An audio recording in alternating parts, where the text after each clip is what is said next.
ងាយៗសប្បាយៗជាមួយនឹងការផាត់រូបអស្ចារ្យផានធីមថ្ងៃនេះយើងនឹងផាត់រូបកូនមេអំបោះដ៏ខ្ជូតជាមួយនឹងគ្នា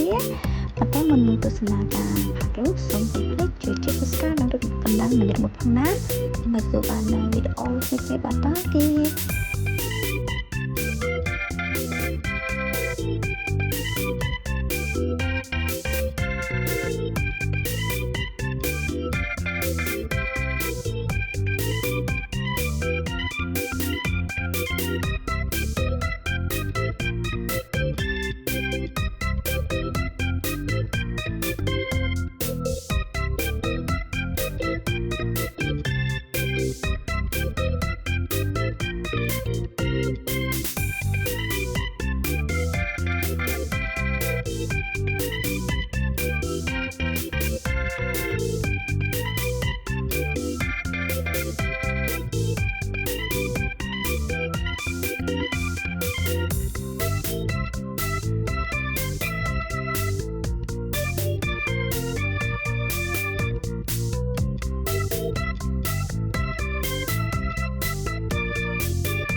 សូមអរគុណច្រើនសម្រាប់ការទស្សនាវីដេអូនេះរហូតដល់ចប់ជួបគ្នានៅវីដេអូក្រោយ